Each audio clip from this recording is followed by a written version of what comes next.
Hey there, campers. This is STEM Experiments with Emily, and it's time to learn some science.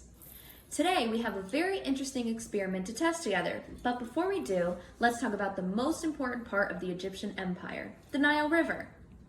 The Nile River, which translates to the River of the Valley, flows for 4,132 miles through the continent of Africa.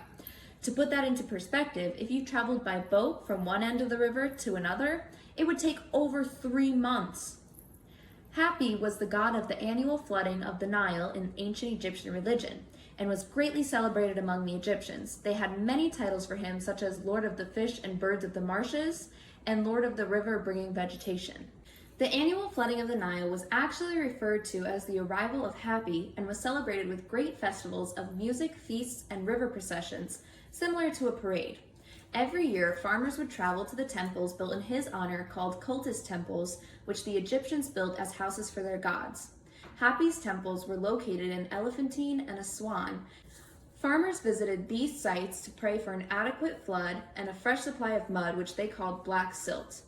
Too little water would cause a famine, and too much flood water would be equally disastrous by limiting the sowing of fresh crops.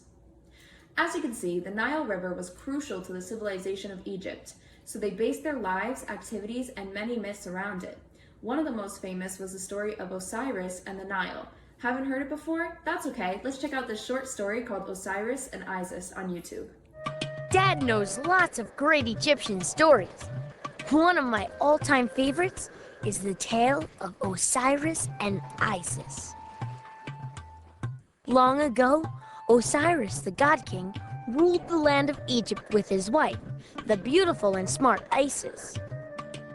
Osiris was a wise and great ruler who brought civilization to Egypt.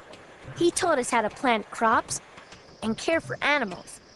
He gave us a code of laws to live by and showed us how to worship the gods. It was a beautiful time, and everyone was happy, except for one person. Set, Osiris's brother. He was really jealous. He wanted Osiris's power for himself. So he tricked Osiris into getting into a coffin. Then he nailed the coffin shut and threw it in the Nile. Osiris's coffin floated down the river to the sea and away from the land of Egypt. Isis was heartbroken. She searched high and low so she could find Osiris's body and make sure he had a proper burial. Meanwhile, Set stole the throne of Egypt, but he was cruel and unkind. There were wars and people were hungry. It was a very dark time. Dad says that Set thought he conquered Osiris's throne forever, but he didn't count on the power of love. Isis never gave up. She finally found Osiris's coffin near a tree far to the north. With magical help from Thoth, the god of wisdom, she brought Osiris back to life. But even the most powerful magic can't bring the dead back to our world, so Osiris became the king of the next world. But that's not the end of the story. Isis and Osiris had a son, Horus. When Horus grew up, he fought Set to win back the throne of Egypt. Horus won the battle and banished Set into the darkness, where he lives to this day. Now Horus rules over us from his god throne and advises our pharaohs, and Osiris rules over the next world. From time to time, Set tries to battle Horus for the throne. That's when we have wars and famine. But Dad says one day Horus will vanquish Set once and for all, and then we will live in peace and prosperity forever. Holy moly, that was cool. Now that we understand the importance of the Nile, both in life and myth, let's begin today's experiment. We'll be building our very own Nile River. But first, let's go over the materials we need. Big rocks, which represent the mountains of Egypt, aluminum foil,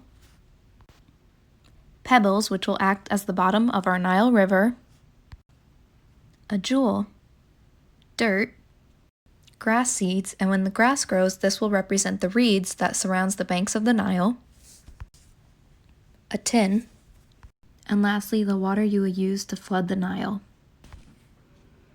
Start by taking a piece of aluminum foil a little bit bigger than your container. Next, you're going to fold both of the pieces of aluminum foil like so. Next, you're going to take the pieces you just folded and you're going to overlap them over the edge, and this will create the bank for your Nile River.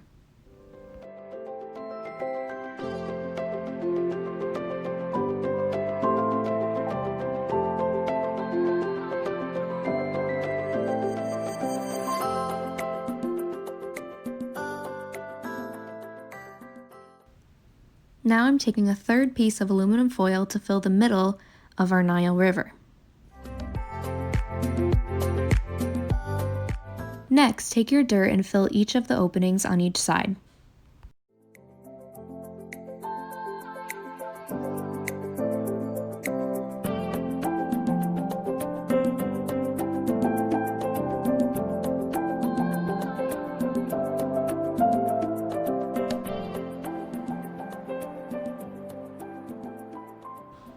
Once you think that looks good, you're going to take your small white pebbles and you're going to fill it in the middle of your Nile River.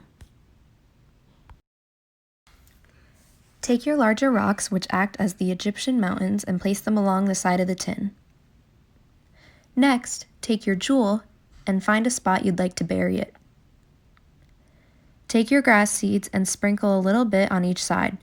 The grass seeds will act as the reeds that surround the Nile River. Take your water, and it's time to flood the Nile.